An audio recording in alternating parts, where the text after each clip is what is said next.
आई, अगं आई, तू कुठे आहेस तू? आदितीने दरवाजा उघडला आणि घरात येताच त्यांनी त्याची आई सुमित्राजी यांना हाक मारायला सुरुवात केली. तो बाबांच्या खोली तिकडे तिकडे त्यांना पाहू लागला. मग सरळ त्यांच्या खोलीच्या दिशेने तो निघाला. इकडे किचनमध्ये उभी असलेली त्यांची पत्नी रेवा त्याच्या आईच्या खोलीत जाताना पाहत होती. आदित्य पिशवीतून वस्तू काढताना म्हणाला, हे बघ आई, मी तुझी औषधं आणली आहेत. संपली होते ना? आणि हो, मी तुझ्या गुडघेदुखीसाठी हा मलमही आणला आहे. सुमित्राजींनी आपल्या मुलाच्या हातातून ते औषध घेतलं आणि त्याच्या डोक्याला प्रेमाने हात लावत त्या म्हणाल्या, देव तुझ्यासारख्या मुलगा सर्वांना देव. आदित्य हसत हसत म्हणाला, अगाई, जगात सर्वात भाग्यवान कोणी असेल तर तो मी आहे. मला तुझ्यासारखी आई मिळाली आहे. मला आठवतं, मी लहान होतो तेव्हा तापाने त्रस्त असताना रात्रभर तू मला तुझ्या मांडीवर बसवायचीस. कधी थंड पाण्याच्या पट्ट्या कधी माझ्या डोक्यावर ठेवायचीस, तर कधी ती मला औषधं द्यायचीस. माझ्या हट्टामुळे तू मला तुझ्या हाताचा झुला करून झोपी घालायचीस. आदित्य अभिनय करत त्याच्या आईला दाखवत होता कसं त्याची आई त्याला हातचा झोका करून झोपी घालायची. सुमित्राजी त्याच्याकडे पाहून हसल्या. तेव्हा दारात उभी असलेली रेवा त्यांना पाहत होती. ती तिच्या कमरेवर हात ठेवत टोमणे मारत होती. अरे वा, तुम्हाला तुमच्या आईसोबत बसायला वेळ आहे. त्यांच्यासोबतच्या बालपणीच्या आठवणीने उजाळा मिळत आहे. पण तुमच्याकडे तुमच्या पत्नीशी बोलायलाही वेळ नाही. आदित्य आश्चर्याने दरवाजाकडे पाहू लागला. रेवा अतिशय रागाने उभी होती. आईने मला कसे वाढवले, आईने मला तसं वाढवलं, आईने हा त्याग केला, आईने ते बलिदान दिलं. जेव्हाही पाहावं तेव्हा तो आईच्या नावाचा जप करत असतो. अरे देवा, मला कसला पती मिळाला आहे. श्रावण बाळालाही मागे सोडलं आई याने. तुम्हाला आठवत नसेल तर सांगू का, तुम्हाला तुमची पत्नी आणि 4 वर्षांचा मुलगा पण आहे. तो मुलगा आता त्याच्या वडिलांच्या घरी येण्याची वाट पाहत आहे. हे ऐकून आदित्य म्हणाले, हे काय बोलत आहेस रेवा तू? थोडा विचारपूर्वक बोलत जा. जर रणवीर मला मिस करत असेल तर मला इतक्या गोष्टी सांगण्याऐवजी तू त्याला इथे आणायला हवं होतं. तेव्हा ती जोरात ओरडली, अच्छा, म्हणजे तुम्ही इथून हलणार नाही. बसून राहा तुमच्या आईच्या पायाशी. मी व्यर्थ तुमच्याशी लग्न केलं आहे. असं बोलून ती तिथून निघून गेली. आई, मी आलोच. एवढं बोलून आदित्य त्याच्या खोलीत आला आणि त्याने आपला मुलगा रणवीरला आपल्या मांडीवर घेतलं. रेवा त्याच्या मागे रूममध्ये आली. रेवा, एवढ्या छोट्याशा गोष्टीवरून एवढा गोंधळ घालायला काय झालं होतं? तुला माहीत आहे की आज कित्येक दिवसांनी मी फक्त 2 मिनिटं आईसोबत बोलत बसलो होतो. आदित्यच्या बोलण्यावर रेवा गप्पच बसली. ठीक आहे, माझ्यासाठी स्वयंपाक बनव, मला खूप भूक लागली आहे. आदित्य असे बोलताच रेवा रागाने म्हणाली, तुम्ही तुमच्या आईलाच सांगा ना जेवण बनवायला. रेवा, तुला माहीत आहे आईची तब्येत बरी नाहीये. पतीचे बोलणे ऐकून रेवा पाय आदळत स्वयंपाकघरात निघून गेली. इकडे त्यांच्या खोलीत शांत बसलेला सुमित्राजी अचानक भूतकाळात ओढल्या गेल्या. फक्त 10 वर्षांचा होता आदित्य आणि त्याची बहीण सृष्टी 8 वर्षांची होती. तेव्हा त्यांच्या वडिलांची सावली त्यांच्या डोक्यावरून हरवली होती. पतीच्या आकस्मिक निधनानंतर सुमित्राजी एकट्या पडल्या होत्या. त्यांना त्यांचं आयुष्य पूर्णपणे उदास वाटत होतं. एकटी स्त्री 2 मुलं कशी सांभाळणार?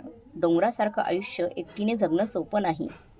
आजूबाजूचे लोक असे म्हणायचे तेव्हा सुमित्राजींचं मन दुखत होतं. पण त्यांनी हार मानली नाही.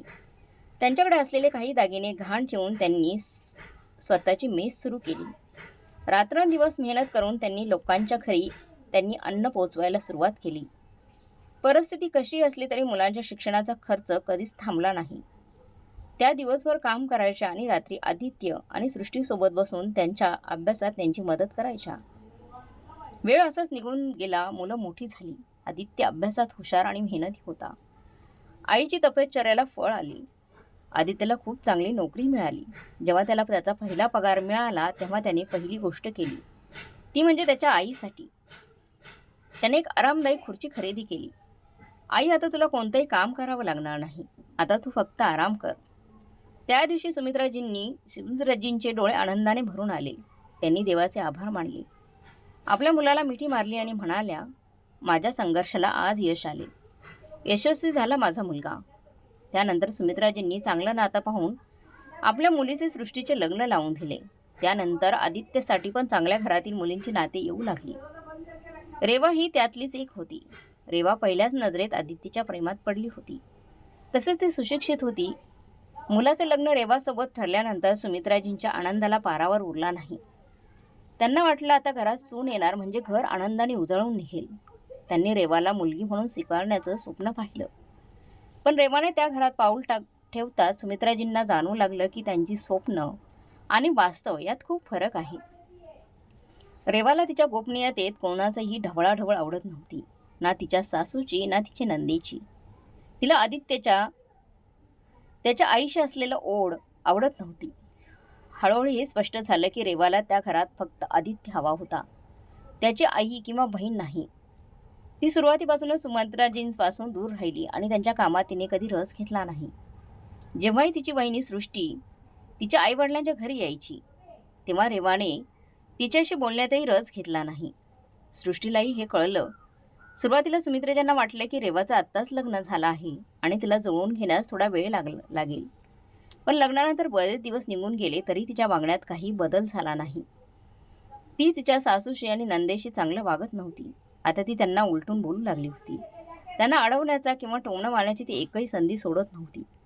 तिचे धारदार शब्दांचे बाण दररोज सुमित्राजींच्या हृदयाला छेदत होते. पण त्या तरी गप्पा बसत होत्या. त्यांना वाटत होतं कधीतरी रेवा बदलेल, कधीतरी ती त्यांचा आदर करेल.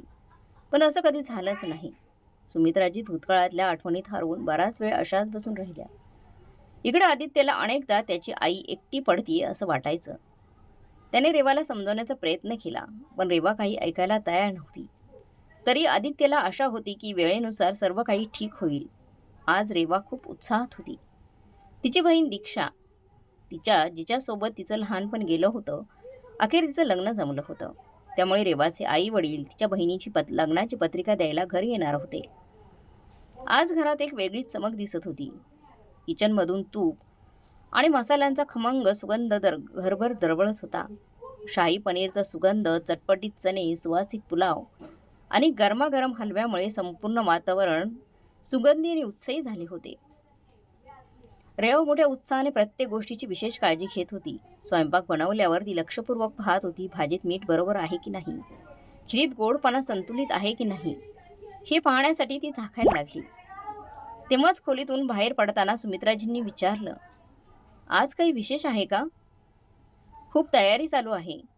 कदाचित त्यांनी एवढं काम करताना पहिल्यांदाच रेवाला पाहिलं होतं. रेवाच्या चेहऱ्यावर आनंद दिसत होता. हो आई, आज माझे आई वडील माझ्या बहिणीच्या लग्नाची पत्रिका घेऊन आपल्या घरी येत आहेत. सुमित्राजी किंचित हसल्या. सुनेचा हा उत्साह बघून त्यांना बरं वाटलं. पण त्याचवेळी त्यांच्या मनात आलं, कुठेतरी एक वेदनाही निर्माण झाली. काही वेळातच रेवाचे आई वडील घरी पोहोचले. अगदी उत्साहाने रेवाने त्यांचं स्वागत केलं. तिने सोफ्यावर बसवले आणि स्वतःही त्यांच्या बाजूला बसली. तेव्हा सुमित्राजी खोलीतून बाहेर आल्या. रेवाची आई सुवर्णाजी सुमित्राजींना खूप प्रेमाने भेटल्या आणि त्यांची तब्येत विचारू लागल्या. पण सुमित्राजींनी त्यांना काही अडचण किंवा त्यांना काही त्रास असल्याचं त्यांच्या बोलण्यातून दिसू दिलं नाही. मग रेवाने आपल्या आईवडिलांच्या आवडीनिवडी लक्षात घेऊन त्यांना मोठ्या प्रेमाने जेवण वाढण्यास सुरुवात केली. सुमित्राजी शांतपणे हे दृश्य पाहत होत्या. रेवाच्या चेहऱ्यावरचा उत्साह, डोळ्यात चमक आणि प्रत्येक शब्दात गोडवा होता. त्यांना अचानक 2 महिन्यापूर्वीचा दिवस आठवला, जेव्हा त्यांच्या जावयाची परदेशात बदली झाली. त्यांचा जावई आणि मुलीला परदेशात शिफ्ट व्हायचं होतं. त्या अगोदर त्यांची मुलगी सृष्टी त्यांना भेटायला तिच्या आईवडिलांच्या घरी आली होती. सृष्टीला दारात बघून रेवाने एक फॉर्मॅलिटी फिकट स्माईल दिली. नंतर ती तिच्या फोनमध्ये व्यस्त झाली. थोडा वेळ सृष्टी तिच्या आई आणि भावाबरोबर बसून बोलत राहिली. हास्यविनोद, जुने किस्से, लहानपणीच्या आठवणी. पण रेवा शांत एका बाजूला बसली होती. ऑफिसला निघायच्या अगोदर आदित्यने रेवाला बोलावून सांगितलं होतं, रेवा, सृष्टी आली आहे. आज दुपारी पुरी भाजी बनव, तिला फार आवडते. या गोष्टीवर रेवाने काही उत्तर दिलं नाही. आदित्यला रेवाच्या उदासीनतेचा खूप राग आला होता. पण त्याला माहीत होतं, तो जास्त बोलला तर घरात वाद व्हायला वेळ लागणार नाही. त्यानंतर काहीच न बोलता रेवा पण किचनमध्ये निघून गेली. काही वेळानंतर रेवा बाहेर आली आणि म्हणाली, आई, मी आज दुपारच्या जेवणासाठी खिचडी बनवली आहे. तुम्हाला जेव्हा जेवण करायचं असेल तेव्हा मला सांगा. सुमित्राजींनी आश्चर्याने म्हणाले, अगं सुनबाई, सृष्टी आली आहे. पुरी भाजी बनवायची होती. तिला खूप आवडते. रेवाने तोंड पाडून उत्तर दिलं. आई, माझं डोकं दुखत आहे. तसंही दिवसभर घराची काळजी घेते, मुलांची काळजी घेते. आता थोडा वेळ विश्रांती घ्यायचा विचार केला तर तुमच्या विनंत्या सुरू झाल्या आहेत. सुमित्राजींच्या चेहऱ्यावरचे हसू फिके पडले होते आणि सृष्टीचा चेहराही फिका पडला होता. आई, राहू दे ग, मला भूक नाहीये. सृष्टी हसत तिच्या आईला म्हणाली. हसत असलेल्या सृष्टीकडे सुमित्राजींनी पाहिलं. ती जबरदस्तीने हसत होती, पण तिच्या डोळ्यात उदासपणा स्पष्ट दिसत होता. आज ते दृश्य आठवून सुमित्राजींचे डोळे भरून आले होते. आज तिचं रेवा तिच्या आईवडिलांची लाड पुरवत होती. त्यांच्या आवडीचे सर्व पदार्थ बनवत होती आणि स्वतःच्या हाताने त्यांना जेवण वाढत होती, देत होती. पण त्या काहीच बोलल्या नाहीत. मनात उठणारं वादळ दाबून त्यांनी एक मंद स्मित हास्य करत शांतपणे त्यांच्या खोलीत परतल्या. घरात उत्साह होता. रेवा रोज तिच्या मैत्रिणींसोबत मॉलमध्ये पण जायची. कधी स्वतःसाठी महागड्या साड्या तर कधी डिझायनर लेहंगा घ्यायची. तिने आदित्य आणि रणवीरसाठीही नवीन कपडेही घेतले. प्रत्येक लहान मोठ्या गोष्टींची तिने काळजी घेतली. पण सुमित्राजींसाठी तिने काही विकत घेतलं नाही. दररोज बाजारातून मोठमोठ्या बॅग घेऊन चेहऱ्यावर चमक आणि डोळ्यात आनंद घेऊन ती परत येत असायची. त्यानंतर तिच्या आईशी फोनवर बोलायची. लग्नाच्या तयारीची चर्चा, दागिन्यांची, कपड्यांची चर्चा, नातेवाईकांची यादी, सर्व विषयावर ती चर्चा करायची. आता लग्नाची पत्रिका आली होती. संपूर्ण कुटुंबाला आमंत्रित केलं होतं. रेवा लग्नाचे कार्ड हातात घेत कॉलवर उत्साहाने म्हणाली, आदित्य, प्लीज लग्नासाठी काही दिवसांची रजा घे. लग्नाला फक्त 15 दिवस उरले आहेत. पूर्ण आठवडा आपल्याला तिथेच राहावंच आहे. तिथेच राहावं लागणार आहे. हे ऐकून आदित्य गप्प राहिला. आज आदित्य ऑफिसमधून लवकर परतला होता. घरात आल्यावर त्याला समजले की घरात पूर्ण शांतता आहे. कदाचित रेवा घरात नव्हती.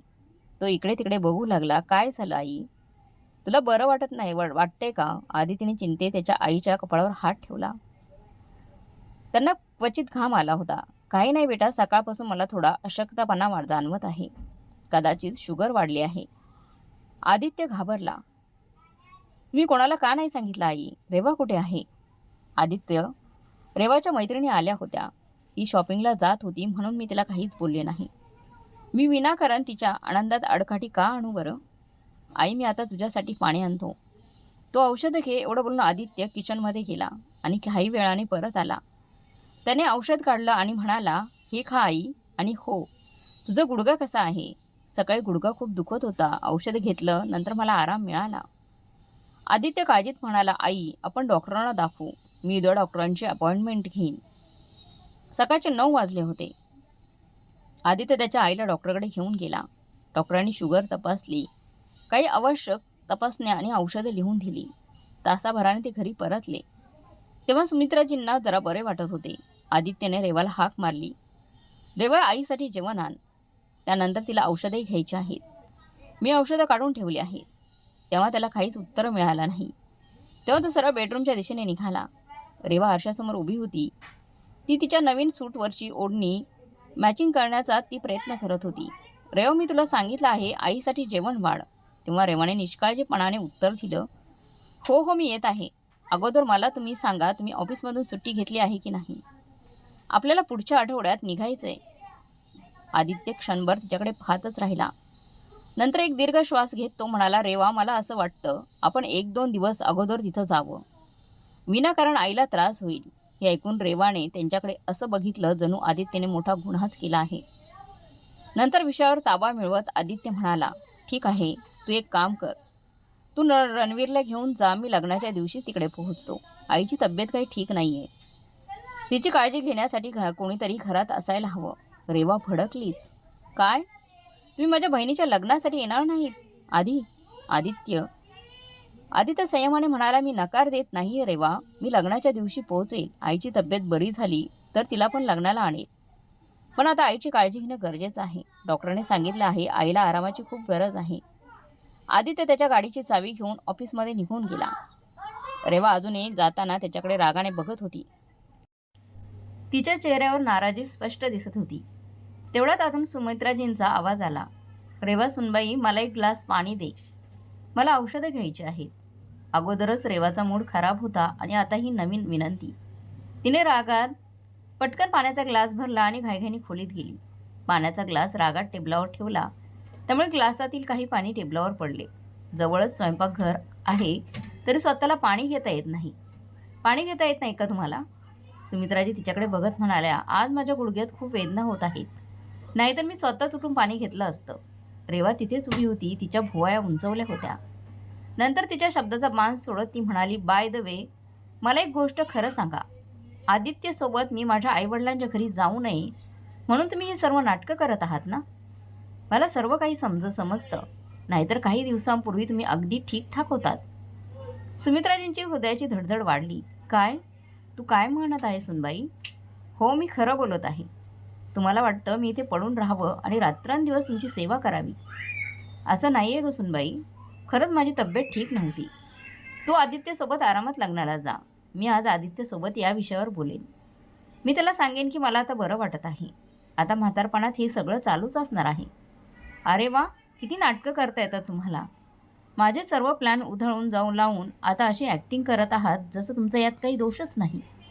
त्यांच्या सुनेचं बोलणं ऐकून त्या तिच्याकडे आश्चर्याने पाहू लागल्या. पण रेवाला हे सर्व काहीच फरक पडणार नव्हता. ती पाय आदळत बाहेर निघून गेली. सुमित्राजींनी औषध काढलं आणि पाण्याचा ग्लास उचलला. हळूच पाणी पीत त्यांनी औषध घेतलं.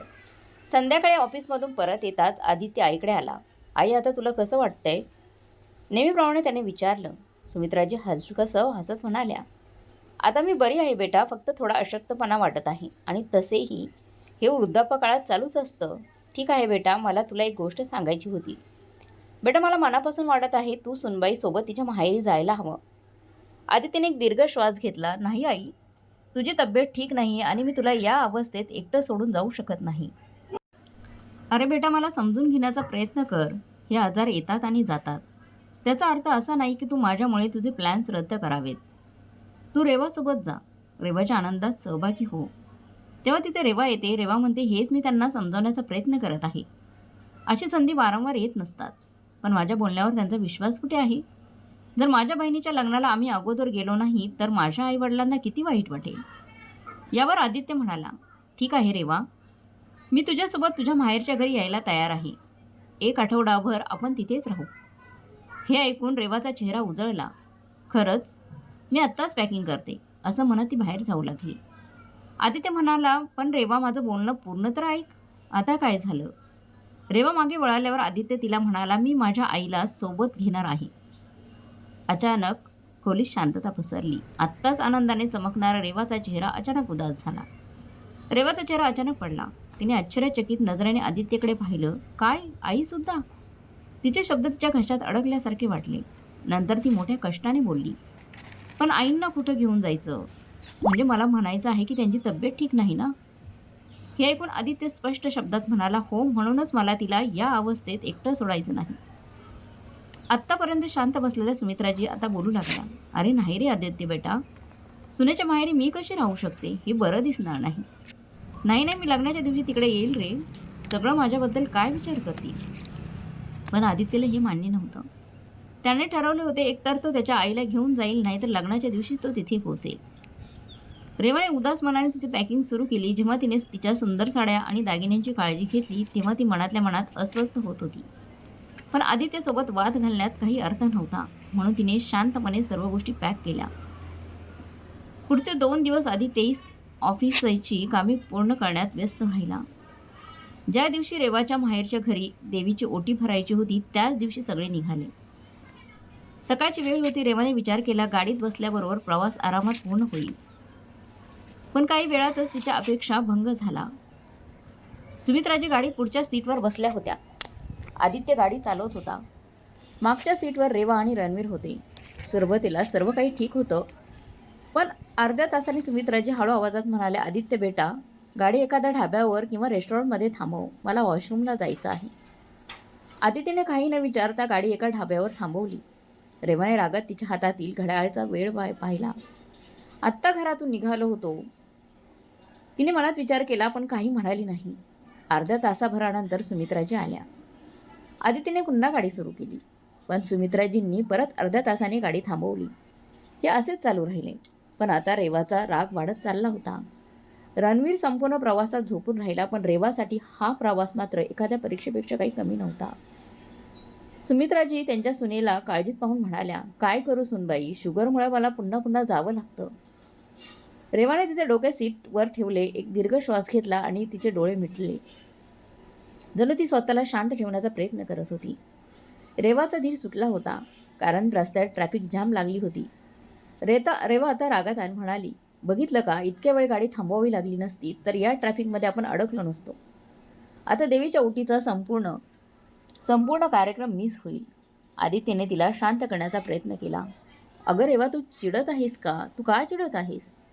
आई काही जाणून बुजून करत नाही ना? रेवा आदित्यला इग्नोर करून खिडकीमधून बाहेर पाहू लागली.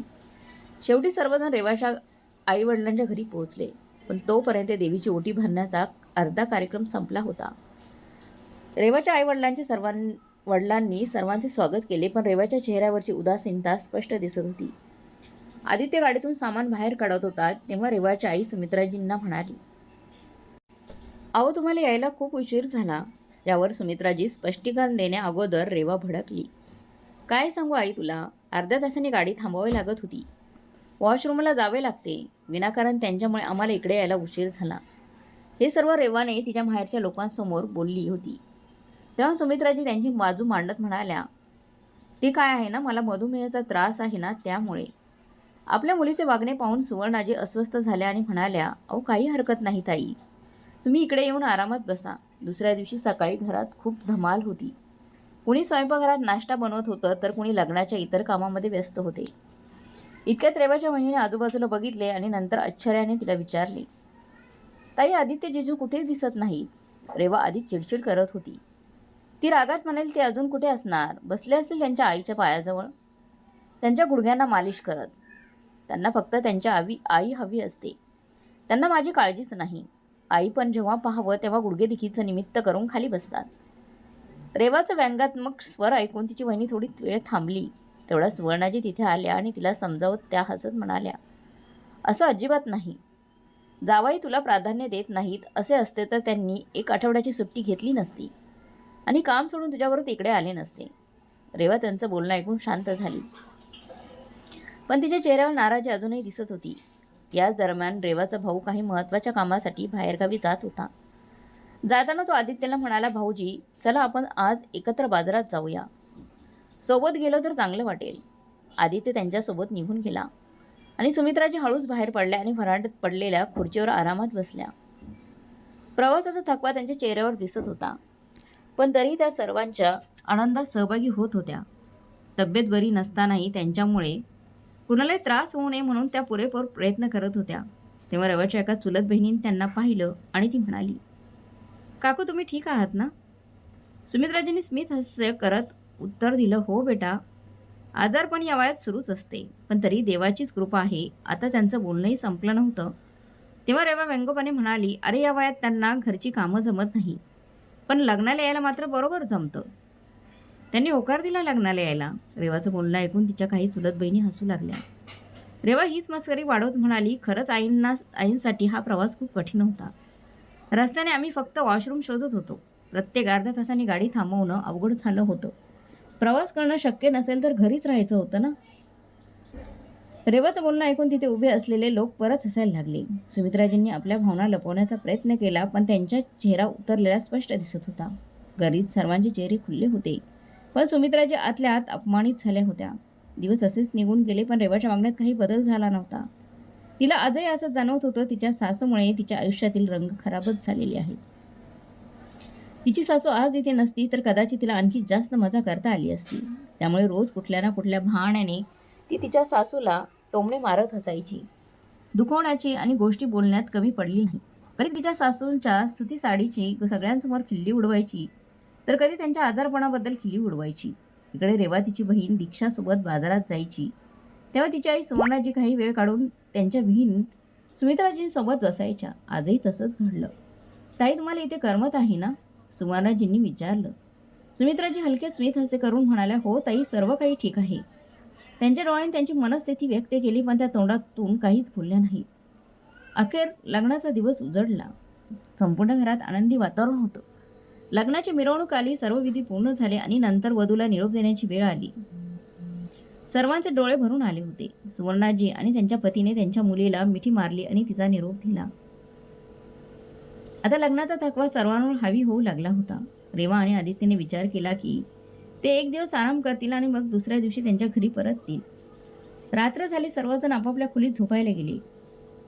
दुसऱ्या दिवशी सर्वजण जागे झाले तेव्हा अचानक घरभर एक मोठी किंकाळी घुमली. आवाज ऐकताच संपूर्ण घर हादरलं. सगळ्यांना धक्का बसला आणि आवाजाच्या दिशेने सर्वजण धावले. हा आवाज सुवर्णाजींचा होता. सर्वजण घाबरून त्यांच्याकडे धावले. दरवाजा उघडताच समोर दिसणारे दृश्य पाहून सर्वजण थक्क झाले. सुवर्णाजी जमिनीवर पडल्या होत्या आणि वेदनेने आक्रोश करत होत्या. त्यांचा आरडाओरडा ऐकून घरभर धावपळ सुरू झाली. रेवाचा भाऊ आणि वहिनी लगेच त्यांना उठवण्याचा प्रयत्न केला, पण त्यांचं दुखणं एवढं भयंकर होतं की क्षुल्लक हालचालीने त्यांना वेदना होत होत्या. आई, काय झालं तुला? तुला कुठे लागलं आहे का? रेवा घाबरत म्हणाली. सुवर्णाजीने वेदनेने डोळे मिटले होते. त्यांच्या चेहऱ्यावर वेदना स्पष्ट दिसत होती. रेवाचा भाऊ आणि वहिनी त्यांना दवाखान्यात घेऊन गेले. आईची अवस्था पाहून रेवालाही काळजी वाटली. ते लोक घरी परतल्यावर रेवाने विचारलं, काय झाले आईला? काय म्हणाले डॉक्टर? सर्व ठीक आहे ना? तेव्हा तिचा भाऊ म्हणला, आई पडल्यामुळे स्नायूंमध्ये प्रचंड ताण आला आहे. त्यामुळे खूप वेदना होत आहे. डॉक्टरांनी सांगितलं आहे तिला आरामाची गरज आहे. हे ऐकून रेवाने सुटकेचा निश्वास सोडला. निदान मोठी दुखापत झाली नव्हती. सुवर्णाची घरी परतल्या तेव्हा त्यांना बेडवर आरामात झोपवले. आता रेवा गोंधळली होती. आदित्यची सुट्टी संपली होती. त्यांना परत जायचं होतं, पण रेवाला तिच्या आईला या अवस्थेत सोडावंसं वाटलं नाही. ते आदित्यला म्हणाले, आदित्य, मी आता माझ्या आईला या अवस्थेत एकटं सोडू शकत नाही. मी अजून काही दिवस इकडे राहते.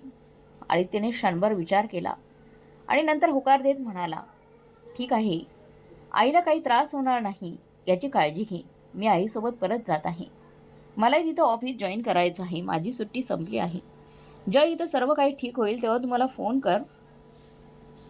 रेवाने होकार दिला. आदित्य त्याची आई सुमित्राजींसोबत घरी परतला.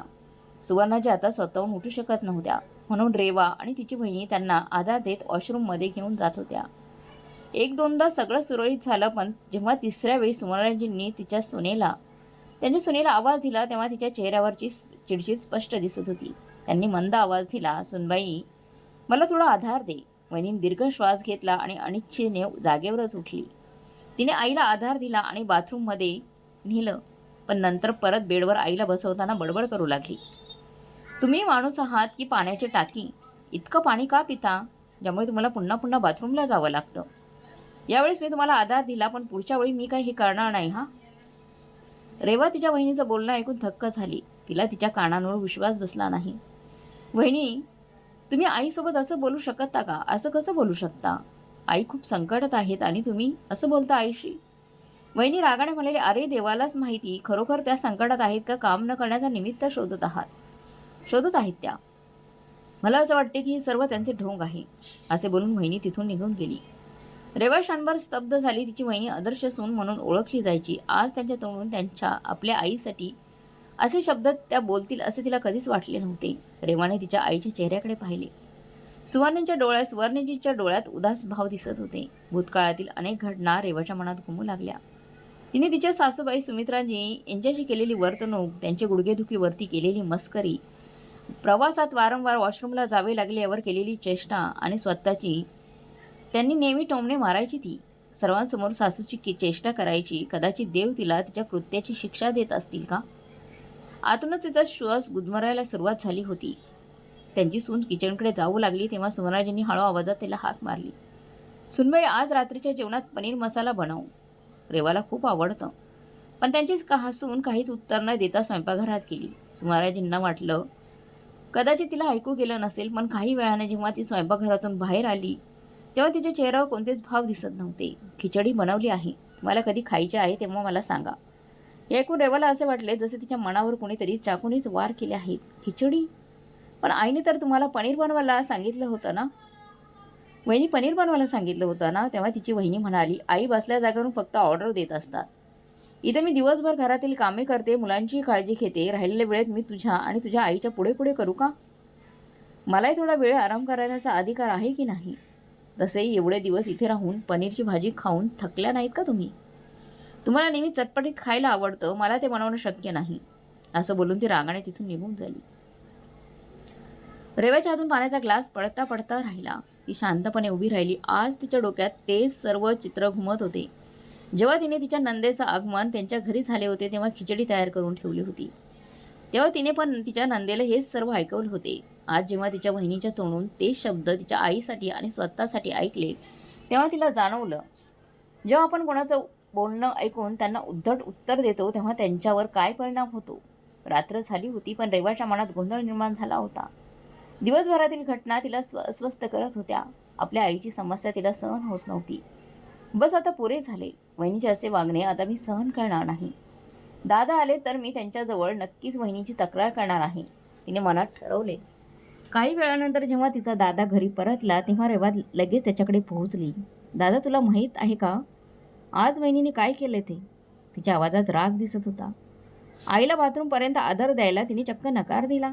ती म्हणते आई नाटक करते. एवढंच नाही, ती म्हणाली आई पाण्याची टाकी आहे, त्यामुळे पुन्हा पुन्हा त्यांना वॉशरूमला जावं लागतं आहे. रेवाला वाटतं होतं हे सर्व ऐकून तिच्या भावाचं रक्त उसळलेल. तो रागाने लाल होईल. रागात तो त्याच्या पत्नीला 2 चापट मारेल आणि म्हणेल की तुझी हिंमत कशी झाली माझ्या आईला हे सगळं बोलायची. रेवा तिच्या भावाच्या प्रतिक्रियेची वाट पाहत होती, पण भावाच्या चेहऱ्यावरचे विशेष भाव दिसत नव्हते. त्याऐवजी तो थंड स्वरात म्हणाला, मग यात तुझी वहिनी काय चुकीची बोलली? रेवा स्तब्धच झाली. दादा, तू पण? तुम्ही आईची खूप काळजी घेतात. आता अचानक असं काय झालं तुम्हाला?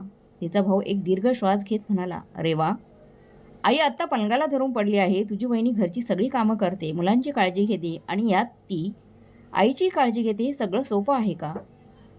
पण दादा, तू हे सगळं तुझ्या आईबद्दल बोलतोय. तिने तुला जन्म दिलाय, वाढवलंय. तिची काळजी घेणं तुझं कर्तव्य आहे. तुला तिचं दुःख समजलं नाही तर कोणाला समजेल? रेवाचा आवाज अजून मोठा झाला होता. आता रेवा हे सर्व बोलत होती तेव्हाच तिच्या गालावर कुणीतरी चापट मारली. ती निशब्द उभी होती. जेव्हा तिने समोर पाहिलं तेव्हा तिच्या आश्चर्याला सीमाच राहिली नाही.